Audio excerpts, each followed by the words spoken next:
बहुत सारे कंट्री का जो बैंक होता है ना उसको हैक करने का कोशिश किया जाता है। तो बांग्लादेश के बैंक सिस्टम में कुछ महीने पहले बिलियंस ऑफ डॉलर को फिलीपींस में मूव करने का ट्राई किया जा रहा था, ठीक है। और 4 रिक्वेस्ट जो कि 81 मिलियन डॉलर का था वो अप्रूव हो भी गया था, बट 5th रिक्वेस्ट जो कि 20 मिलियन डॉलर का था उसको ना हेल्ड अप कर दिया गया क्योंकि जो हैकर्स थे वो एक गलती कर दिए थे। वो फाउंडेशन वर्ड को फाउंडेशन लिख दिए थे गलती से। और ड्यूट्स बैंक जो कि हैंडलिंग कर रहा था राउटिंग ऑफ द मनी को, जहां पे पैसा आ रहा था, उसने बांग्लादेश बैंक को कॉल किया और पूछा कि ये एक्चुअल में मतलब जैसे देश में जो ट्रांसफर होता है नॉर्मली वही हो रहा है ना ऑफिशियली, बट वो बताए नहीं ये हैकर्स कर रहे हैं। तो बाद में ये पता चला कि उन हैकर्स का प्लान था 7,000 करोड़ लूटने का, मतलब बांग्लादेश से फिलीपींस ट्रांसफर करने का। और इसमें से 4 रिक्वेस्ट 81 मिलियन डॉलर, इसका मतलब 320 मिलियन डॉलर, इसका मतलब 2,000 करोड़ ट्रांसफर हो भी गए थे, बट बाकी का 5,000 करोड़ बच गया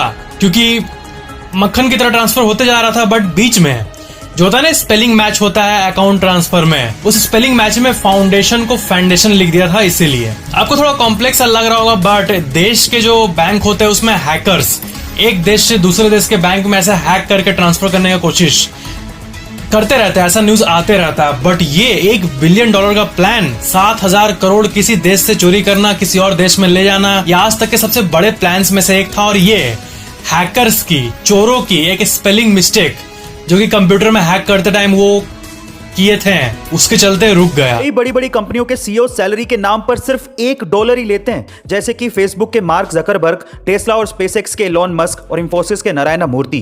पर सवाल यह है कि सिर्फ $1 ही क्यों? बाकी बहुत सी कंपनियों के सीईओ तो करोड़ों डॉलर की सैलरी छापते हैं। देखिए, मैं आपकी जानकारी के लिए आपको बता दूं कि $1 की सैलरी का रेगुलर सैलरी से भी ज्यादा फायदा है। पर कैसे? चलिए मैं आपको बताता हूं। सबसे पहले तो सैलरी कम हो तो हाई इनकम टैक्स से बचा जा सकता है। इसकी बजाय सीईओ कंपनी के स्टॉक्स ले लेते हैं और कैपिटल गेन पर उन्हें कम टैक्स देना पड़ता है। दूसरा, इन्वेस्टर को भी लगता है कि सीईओ खुद सैलरी की जगह कंपनी के स्टॉक्स ले रहा है। इसका मतलब सीईओ को कंपनी के फ्यूचर में भरोसा है, नहीं तो वो भी सैलरी लेके निकल सकता था। इससे इन्वेस्टर्स का विश्वास बढ़ता है और वो ज्यादा फंड इन्वेस्ट करते हैं। यही इसके पीछे की सबसे बड़ी वजह है। गाइस, आपको ये इंटरेस्टिंग वीडियो कैसे लगी कमेंट सेक्शन में जरूर लिखिएगा और ऐसे अमेजिंग वीडियोस के लिए शेयर, सब्सक्राइब एंड लाइक। मिलते हैं अगली वीडियो में।